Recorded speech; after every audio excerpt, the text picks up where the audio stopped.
career, as CC mentioned last segment, that he shot worse than 40% with at least 15 attempts in 3 consecutive games, regular season or playoffs. This guy's going to find a way to figure it out. He talked about a post-game about how OKC's done a great job of defending him, of taking space away from him. But I would not be surprised if in the next game he snaps out of this and we go 7. Charles Barkley, TNT analyst, of course, inside the NBA, had this to say about the NBA with the Denver Nuggets, and were they unfair to Denver? I think 2 things. Number one, I thought what the NBA did to them was unfair. Making them play late Friday night, then an early afternoon game. I thought that was unfair. I truly believe that. Both teams had to do it, though. Yeah, but they got more depth. They got a much. OKC got 12 players. Well, play more guys. No, well, that's on Denver. And they're younger. But also, the Denver has never addressed their backup center situation or their bench. I think that's one of the things that hurt them last year because he gave out a gas last year against Rudy and Big Cat. So I don't think it's fair to blame everything on the Joker, but he has not played well, and I think he's wearing down. Couple of things on that. First of all, I would disagree with that Denver has never addressed the bench. Denver tried, they just got it wrong. Yeah, I agree with that. There's a difference between the two, right? Yeah. It's like what you say about the Bengals, right? With like, I know it's a weird comparison, but in my head it makes sense. They've tried to replace Trey Hendrickson with all these picks, so they didn't have to pay him. It just didn't work, right? The Nuggets absolutely addressed their bench. And depth, it's like the NBA can't predict going into a playoff, like who's going to have more depth, who's not going to have more depth. Like that's the nature of the beast. Like this is where... Yeah, this is where they miss guys like Bruce Brown and Kentavious Caldwell-Pope and Reggie Jackson and you know, all of Jeff Green. Remember him when they went on their title run? They don't have those kind of guys that they can rely on. And that was a part of the tension between general manager Calvin Booth and former head coach Michael Malone. Like they brought in young guys. So they did address it. They tried to use to replace those guys that they won a title with, rotation pieces. But Michael Malone, the head coach, didn't trust those guys to be able to give them minutes. And now in the postseason, this is when those things show up. Yep. So, like, when you look at the Denver Nuggets, they only have 6 bodies that they trust. They only have 6 guys that they trust. That's it. I don't know that that's going to be enough for them to be able to get past this deep OKC team. So as the series gets extended, it feels like it's advantage Thunder. And that's what it's starting to feel like because we've seen the decline what Jokic has done offensively. And then we have to acknowledge that OKC has won 2 of the last 3 games. The other thing is, I don't know that it's 100% fair for those who complain that the networks, and we're on a great one at ESPN, only care about the Lakers, the Knicks, the Celtics, the Warriors, and then also complain that the Thunder and Nuggets are getting the prime slot. Like, and Barkley's the greatest of all time. How many times has Barkley said about ESPN enough about the Lakers and Warriors? Yeah. Well, guess what? ESPN ABC gave the Thunder and the Nuggets the #1 slot, ABC 3:30 Eastern, and now he's saying it's not fair to do that. Well, did you want them to rearrange the schedule to guarantee that the Celtics and Knicks play at that time? So we can't have it both ways. Right. I'm saying, like, these are... Is that the prime slot, though, on Mother's Day? 3:30? Well, a lot of people wrapping up Bronny. Yeah, I don't know if that's the prime slot on Mother's Day. I got you.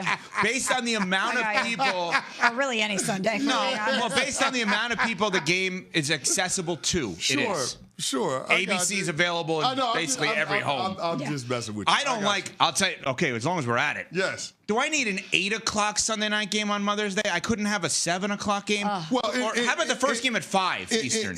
In that network's defense, you didn't really have an 8 o'clock Sunday night game. Well, that's true. That wasn't much of a game. Yeah. Oh Sorry, Rob. It wasn't much of a game. Let them know. Let them know. know. It's known. You don't have to. It's known. It's known, unfortunately. Coming up, will Saturday's action impact tonight? We'll discuss. Can be the catalyst for a team being able to go on a run, for a team being energized, for a team getting the crowd involved at home. Like, that was one of those things. We're thinking about it as a moment for the Cleveland Cavaliers. Okay, maybe you can get the series to turn by getting one of their guys off the court. And when, in fact, the series did turn because everybody was galvanized behind what took place in that fisticuffs that Benedict Mathurin and DeAndre Hunter got into. It ended up being a net positive for the Pacers in a huge way. So, again, DeAndre Hunter pointing to his hand saying, you got to be smart, you got to be smart. Yeah, you got to be smart. You have to take advantage of one of their better players being out of the game. you didn't, and conversely, it was a rally moment for the Indiana Pacers. Mm-hmm. We are on Sportscenter here on ESPN Radio. The other game last night or yesterday, Oklahoma City and Denver, they're now tied at 2 apiece after a 92-87 Oklahoma City win at Denver. SGA did have 25, 6, and 6. He had 8 points in the final 6 minutes of the fourth quarter. Nobody else on Oklahoma City had more than 11. They didn't need the scoring because Denver only scored 8 points in the first half of this game. Jokic had 27 and 13, only 3 assists. And he missed free throws down the stretch. He doesn't look 100% like himself. I always look at the assist numbers with him because that's what he wants to do. He wants to facilitate for everyone else. And the 3 assists is obviously very low. Aaron Gordon, Aaron Gordon may be the easiest player in the NBA for everybody to like, regardless of what team you root for. That guy is just awesome.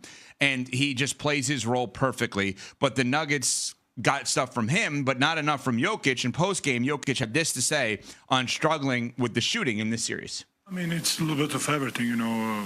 They're playing really good defense on me. They're really, to my body, handsy, physical. I think I missed like 2-3 open looks tonight. So it's a little bit of everything, you know. They're shrinking the ball. They're shrinking the floor from me. They're having guy behind the defender. So it's a little bit of everything, you know. So I need to do a better job, of course, but it's part of the game. I have no worries that Jokic is going to snap out of this, but I mean, there's an argument they should be up 3-1 in this series. Yes. They had that game yesterday. Yes, they did. Yes, they did. I mean, Nikola Jokic missed a couple of free throws down the stretch.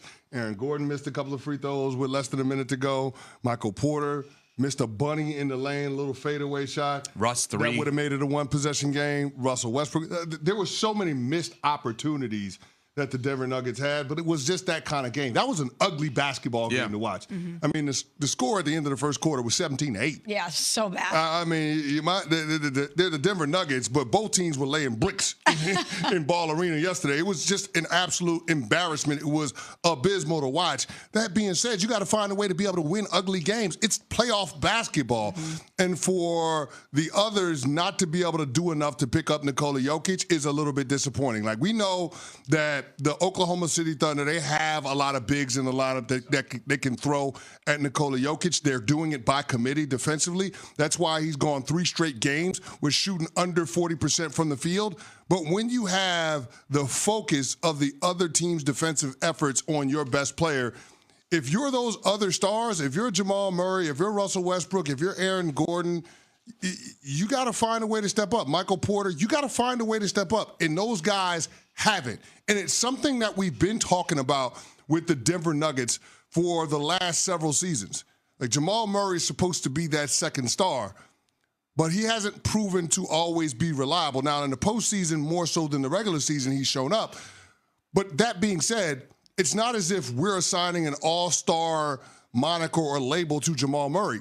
There isn't that second star that can carry your team in the postseason if you're the Denver Nuggets, and that's the question mark around whether or not this team is going to be able to take advantage of Nikola Jokic at the height of his powers. Will this series go 7, Smalls? Answer that coming up. Plus, we got to get to the Knicks and the Celtics, the Warriors and the Wolves. And tonight is draft lottery night, which we are going to find out after tonight, depending on what team gets the number 1 pick, if Giannis is going to continue to pick Wisconsin. Or could he pick another team?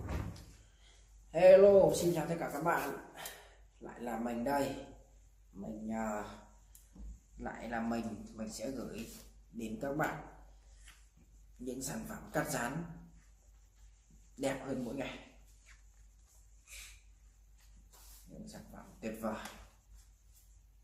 Đấy, cốc trà sữa này. Đây, trên tay của mình đây là keo dán giấy này các bạn ạ.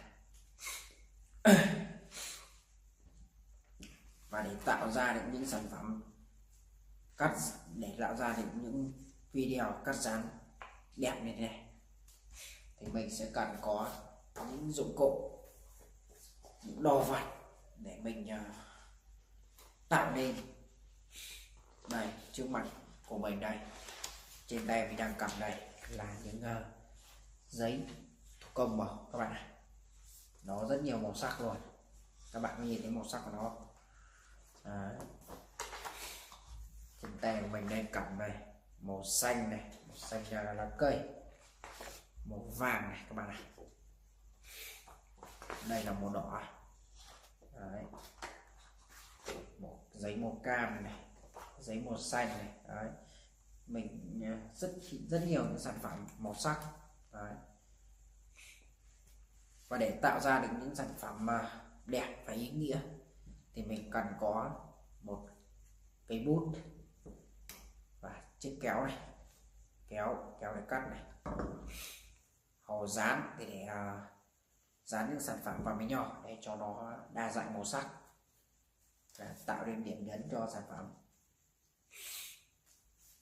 Và còn những dụng cụ bổ trợ cho mình như là đây là chiếc chân kẹp điện thoại này, chân kẹp điện thoại, đây chiếc điện thoại để mình quay lại quá trình mình tạo ra video, đèn hỗ trợ ánh sáng này các bạn này,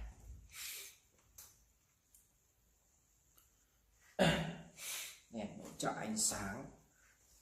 Và kênh của mình thì cũng rất may mắn đã nhận được nút bạc từ YouTube các bạn này. Chiếc nút bạc này mình cũng đã nhận được quãng thời gian gần đây rồi. Đó là thành quả của mình nhá, thành quả rất chi là mỹ mãn các bạn này, khi mình tạo ra những sản phẩm thật viral đây.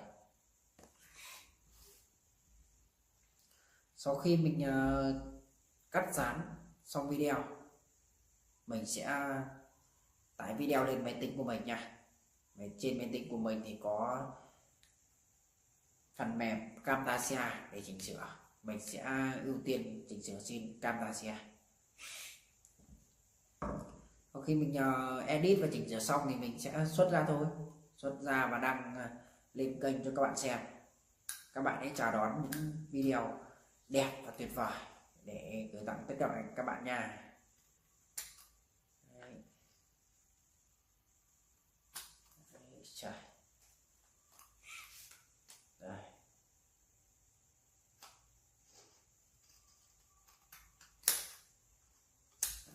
Đấy. Đây là lọ hầu dán này. Đấy. Phải không? Sắc luôn. Và bây giờ mình sẽ mời các bạn đi xem mình tạo ra những